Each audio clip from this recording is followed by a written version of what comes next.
Hello and welcome to the Craft Beer Corner. For today's beer review, we've got another really special one for you. If you haven't seen it yet, several months back, I did a review titled, What Does a $100 Beer Taste Like?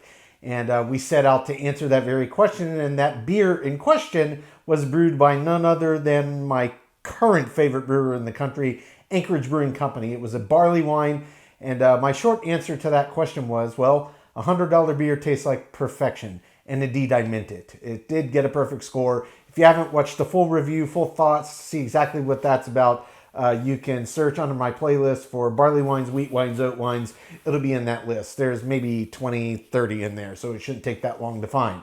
But today, we come to part 2 of what does a $100 beer taste like. And yet again, we are returning to Anchorage Brewing Company, though this one was brewed in collaboration with Side Project, though the beer itself was brewed and bottled at Anchorage Brewing Company's facility in Anchorage, Alaska. So today's beer is called King of Darkness, and this one is a barrel-aged imperial stout, clocking it at a massive 18% ABV. This one is bourbon barrel-aged, and they used 2 different types of bourbon barrels, and indeed they tell us right on here, so I'll give you these specifics. It was aged for 8 months in Willet bourbon barrels, and then transferred to Buffalo Trace barrels, and aged again for additional, I think it says 16 months. It could say 18, but I think it says 16. I do apologize, I still do need new glasses to pick up this really tiny print. But nonetheless, so another big expensive beer from Anchorage. We're going to see if we luck out, if there is indeed any correlation between price and how good a beer is. I've had many very cheap beers that got perfect scores, and the one $100 beer I've reviewed to date did as well. So we'll see if we can repeat history. So label art on here, as always, it's very cool. It's Anchorage. It's got kind of a, I don't know the best way to describe it, skeleton with almost what looks like a miner's lamp on top, and then it's holding kind of an old school looking incandescent bulb in its hand. Very cool artwork, and I caught on here, possibly they've always done this, but it does say that the art is by Massive Face. So credit where credit's due. Always looks awesome. This is a nice wax dipped cap.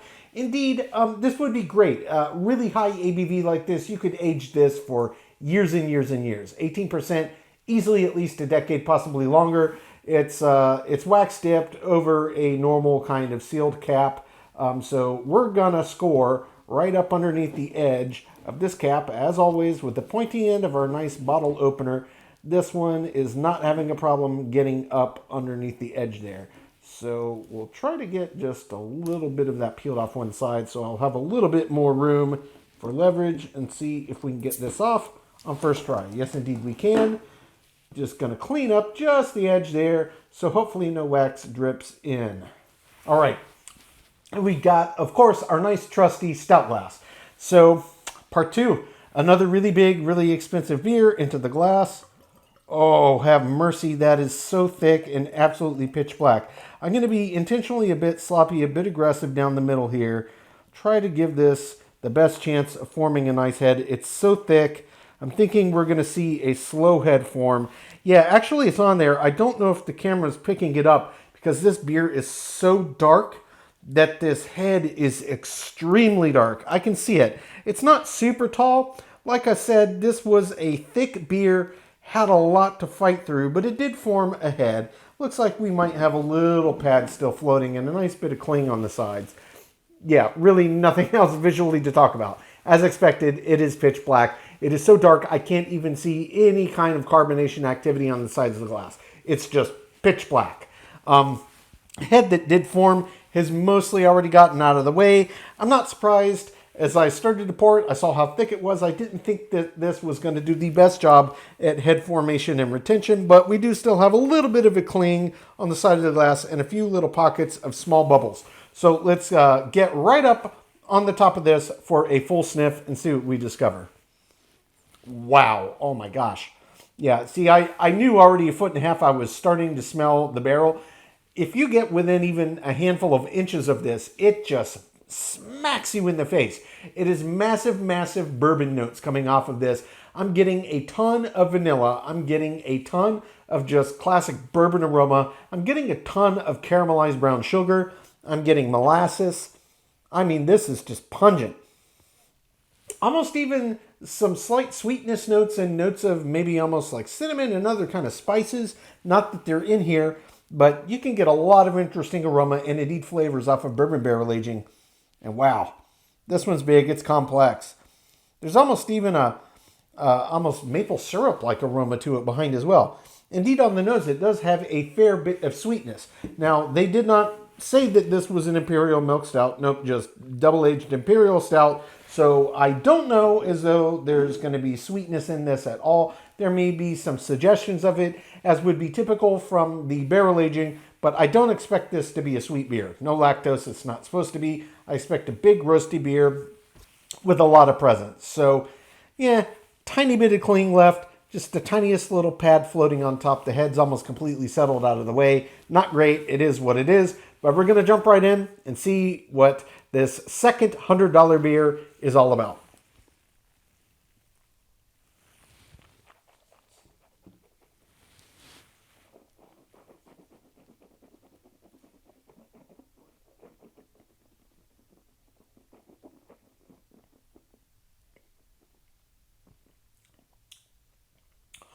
Ooh, it's huge. It's huge. Okay, wow. Oh, man. The warming sensation, the intensity of flavor, the layering of flavor. This is yet again just another massive beer. Look, price notwithstanding, this is double bourbon barrel aged for essentially 2 years on an 18% imperial stout. It's big. We saw how thick it was as I poured it, which we knew the head wasn't going to be particularly great. But what I did expect in terms of aroma and flavor are absolutely meeting my expectations. This is a massive, massive beer, a massive stout. It is packed with flavor. If you don't like really intense beers, this is not for you. If you're a big, big, big beer fan, the bigger the better. You like really huge barley wines, the biggest imperials you can get your hands on, the longest aged, whatever. This is definitely going to be up your alley if you can spare the price. So we're going to pick this apart. There's a lot to talk about. So we already know about the head and retention. It didn't do a great job. It is what it is. It was super thick. I kind of expected that. I am sure if this were pulled from a tap, it would have done much better, but it is what it is. In terms of body and mouthfeel, it's exactly what you would expect. You saw how thick it was as I was pouring it. This is a heavy beer. It is so weighty, it's almost sinful with how thick and heavy this is. You feel every bit of it as you swallow. And the mouthfeel, just a crazy amount of resistance as you agitate around the palate. This beer has massive presence, and it should. It's 18% ABV. There's nothing light or small about this beer.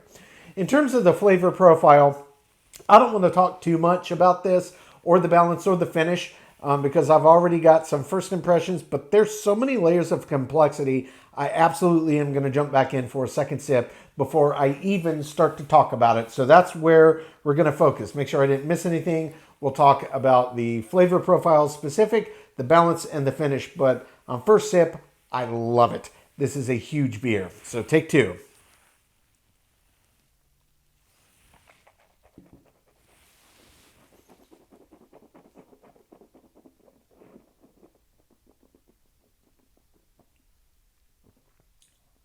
Oh man, it just wallops you as soon as you swallow. So the first thing I can tell you about is, like I got in the nose, some kind of sweeter aromas. There's a suggestion of sweetness due to the high ABV and the barrel aging that you get, in particular as you're agitating around the palate. You get it for maybe a second or two, pretty sharply, about, well, really more like a second and a half, this suggestion of sweetness that is so common with high ABV, in particular high ABV barrel-aged beers, and then it immediately gets out of the way. There's nothing sweet about this. There's that suggestion that you get from what they did with it, but this is rich, it's roasty, and it's just layer upon layer upon layer. In the flavor profile, I'm absolutely getting a boatload of deeply roasted malt. I'm getting char, I'm getting undercurrents of slight smokiness, I'm getting cacao. I'm not getting any coffee on this one, really. Actually, as I'm saying that, there's just a hair that is kind of binding with this slight smoky quality on the back. And there's this underlying char to it. There is a ton of vanilla. There's a ton of molasses. There's a ton of caramelized sugar. So this is one of those multi-layered, and the flavors just keep moving in and out, in and out, in and out. And the pungency is in your face. So the flavor profile is spectacularly nuanced, and it's impressively massive. It's in your face. There's nothing small about this beer.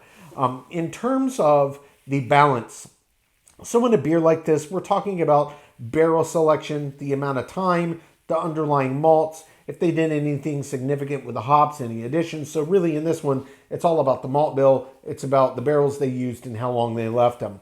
I think the balance on this is just top notch. I mean, they spared no expense in the creation of this beer. A ton of expensive ingredients went into making it, as well as time, which also cost money. So I, again, don't think that their price for this beer is off the mark. They did a lot with it. They're eating a ton of time, a ton of resources, a ton of ingredients. This is an expensive beer to produce. There's no doubt about it.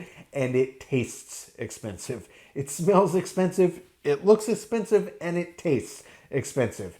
And it's just really just these incredible moving in and out ribbons and layers and nuance that just keep moving in different directions.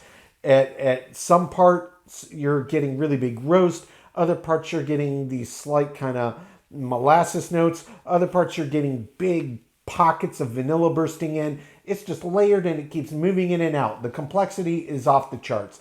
The pungency is off the charts. So the balance, yeah, whatever they did to it, spot on. I approve. It's spectacular. Then we get to the finish. So, as you might expect, on a double bourbon barrel aged beer clocking in at 18% ABV, that also has a really big pungency of flavor and aroma. Yes, the finish on this is ridiculously long. This is one of those big, heavy, wet, round stouts that just coats the palate. There's nothing dry about this beer at all. It's wet, it's thick, it's viscous, it's sticky, and it coats all of these layers of nuanced flavor all over the palate.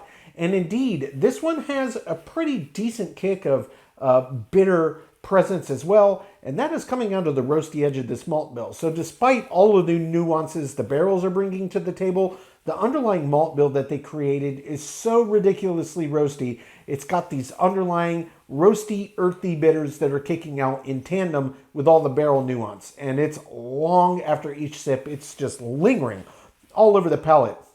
You can still pick out bourbon barrel pockets. You can pick out malt-based pockets. It's long. Very, very long finish.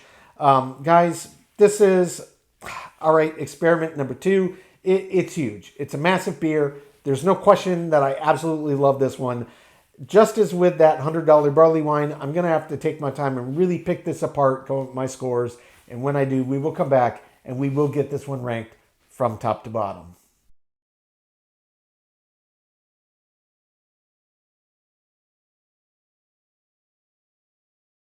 All right, now we've gotten to enjoy this beer. We're going to get it ranked. This was a collaborative brew between Anchorage Brewing Company and Side Project, though it was brewed in Anchorage, Alaska at Anchorage's facility. This one was called King of Darkness, a bourbon barrel-aged imperial stout, clocking in at 18% ABV.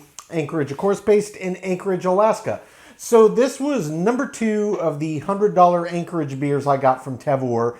This one a collab, and also awesome. So the first one, I don't remember the name of it off the top of my head, but that was a barley wine, and it got a perfect 100 score, perfect in all 10 categories, and well earned. This one came very close. We'll talk about the category it didn't, and why, and my thoughts on it. So we don't need to go through everything. We're just going to jump straight to that category. And on this one, it was just the head and retention. If you saw when I first opened this and was going through the beer, you probably already saw that coming. But yeah, just incredibly thick beer here. Incredibly thick. And it was just so thick that it really had a hard time forming much of a head. I had a little bit of a pad that stuck around for maybe a minute. It was essentially completely gone. No clinging on the sides of the glass. It just was too big, too thick to really let anything form and have a chance to retain. So yeah, I mean, does that really impact what the beer was about? Frankly, no. Head you think about as one of those aroma enhancers, is what lets the beer kind of open up, because we taste first with our nose, and a majority of what we perceive as flavor is coming off of aromatic notes that are hitting our olfactory senses. That's just basic science. So a beer without a head typically is not going to be the best thing. That's why even sours, though you don't want a big, thick, creamy pad of sour foam floating on top, you do still want that head creation in the beginning when you're getting the aromas, because that's what's going to open it up and let you hit it on the nose and really start to pick apart the beer. But in this case, it really didn't matter, because the aromas were so just insanely pungent. I mean, multi-layered, even without the head, it just didn't matter. This was a massive beer in every respect and in every category. So the head and retention may not have formed that great, but it didn't impact the beer at all. The taste was just as equally huge and multi-layered as the aromas, the body, the mouthfeel, the finish. I mean, this beer had it all in spades. But the head and retention, it is what it is, and I still have to rank it how I experienced it. So it did just get a 2 out of 10, which gives a perfect 10 out of 10 in the remaining 9 categories. That is aroma, taste, body, mouthfeel, finish, appearance, balance, feeling, and intangible, my subjective thoughts category, and example of style. So the total score on this collaborative brew between Anchorage Brewing and Side Project, The King of Darkness, comes to a 92 out of 100. So we could talk about this all day long. There's not much else to say. The head is what it is. I had to score it how I experienced it. If they have any of these ever on a tap at the bar, I'm sure that it would do a beautiful job. And in that case, this, I'm positive, would have gotten a perfect score. If it formed a head, it would have gotten the perfect 10 and everything if it stuck around. So it is what it is. So beer number 2 experience for me for $100 from Tavour, from Anchorage, this time a collab. Still, what's it like? Is it worth it? Well, yes. If you're a fan of big stouts, absolutely. I get that it's expensive. Maybe this is one of those once-in-a-while beers. It's not like I'm making a habit out of grabbing $100 beers every time they pop up. But, to treat yourself, maybe set a special bottle aside to share with somebody, that you think would appreciate it, a special occasion, a nice gift to somebody, whatever the case may be, definitely worth it. These are big beers. They're expensive because they're expensive to make. There's a lot of big ingredients that go into it, and a ton of it, and there's time in expensive barrels. So between the process, the ingredients, and the time required to make these beers, yeah, it's costly for the producers, so they're going to be costly. But my result after 2 of these now, absolutely worth the price. If you're into big beers like this, you can't go wrong. I don't know how readily available these are that you could still grab. I've gotten both of mine from Tavour. And of course, if you don't live in Alaska, that's the only way you're going to get your hands on Anchorage's beers anyway. But I absolutely loved it. Just another home run from Anchorage, and I would recommend this one to any big beer fan.